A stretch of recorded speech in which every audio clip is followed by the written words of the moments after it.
on India Global today. Another foreign researcher and their biological threat that it poses. A third Chinese national has been arrested, viewers, in the US. This time, in fact, it's at Detroit Metro Airport on Sunday evening. She's accused of smuggling live worms into the United States for research at the Michigan University. Officials are calling this a part of a growing agroterrorism threat that's emanating from China. This comes less than a week after two other Chinese nationals, researchers, were charged with smuggling biological pathogens to study at the University of Michigan lab.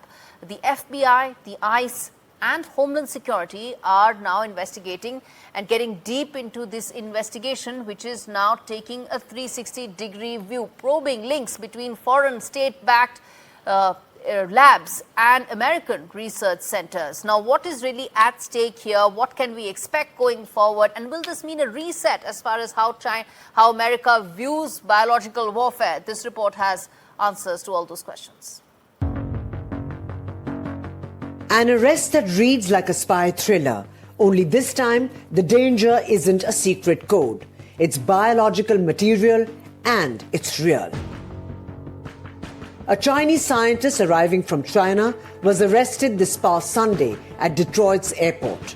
The charge? Smuggling biological material into the US.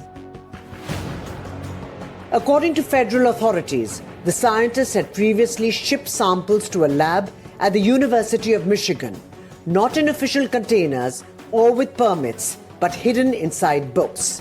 Her research, tied to worms, may seem benign, but the method was anything but. This is the second such case in just days. Last week, two Chinese nationals were charged with attempting to smuggle toxic fungus, Fusarium graminearum, into the country. That fungus can devastate harvests, cripple supply chains, or worse, end up in food.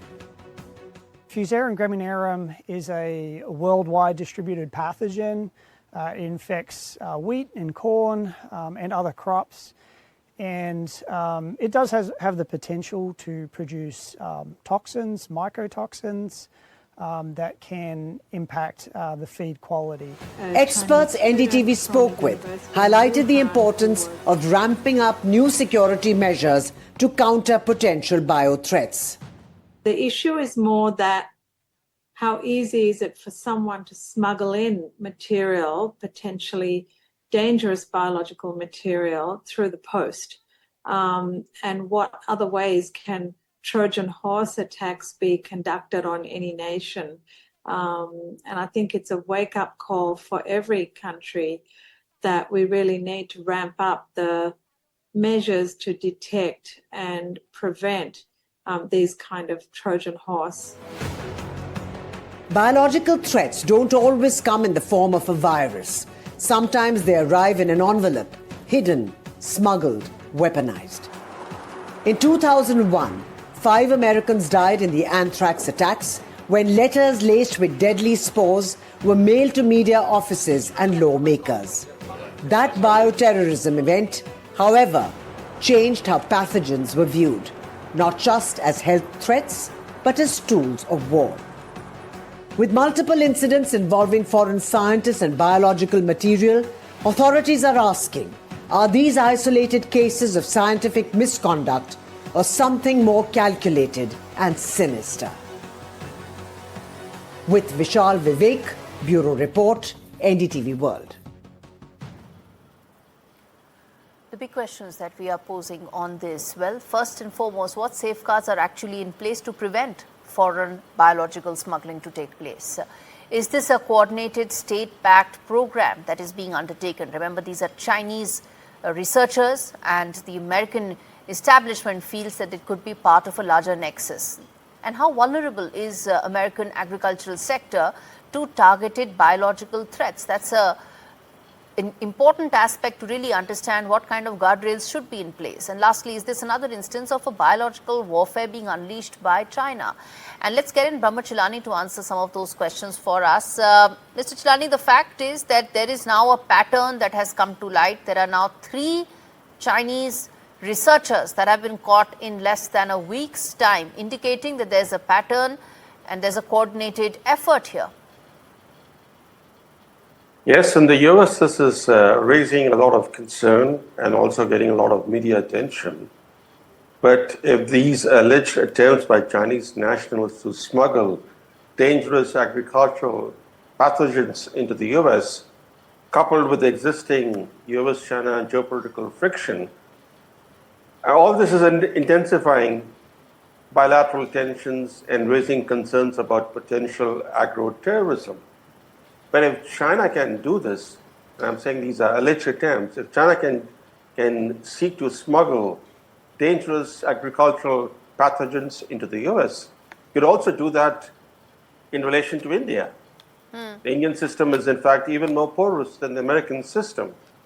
So we have to ask ourselves as to how we can prevent such acts of agroterrorism if indeed these attempts were agroterrorism. But certainly what we're seeing now is a renewed focus on China's biological weapons program. China is a signatory to the Biological Weapons Convention, which prohibits countries from pursuing biological weapons. But you would recall that when investigations into the origins of the COVID virus were undertaken. Just that, Dr. Chellaney, that when the origins of COVID virus were being investigated, China refused to provide access to its labs. So it can be signatory to many pacts, but at the end of the day, it cannot be trusted. You're absolutely right. Which is, in fact, in January 2021, the US State Department, in a fact sheet publicly released, said the Wuhan Institute of Virology, the lab that was working on coronaviruses, the US State Department said that this particular lab was actually engaged in military programs relating to research on coronaviruses. In other words, according to the US State Department, China was engaged in offensive biological weapons research at the Wuhan Institute of Virology. But the key question is this: how do you protect the agricultural sector? Because you can protect your financial infrastructure, you can protect your military infrastructure, but farms are spread across every nation. So protecting the agricultural sector is very difficult, which makes biological attacks on crops or livestock much easier to carry Indeed. out, because these attacks go undetected. Absolutely. And are difficult to trace. And probably they've come to light when damage has been done. Final question I want to ask you is that these are instances that are not only limited to US. It could happen to any country, anywhere. You mentioned India as well. Do you think some sort of a uniform guardrail needs to be in place? Certainly, but the problem is this, that international law is weak against the powerful states because there is no enforcement mechanism. How do you enforce international law, especially against the powerful states? So what happens is this harsh reality. International law is powerful against the powerless, but powerless against the powerful. So even if you have international conventions and treaties, there is no enforcement mechanism.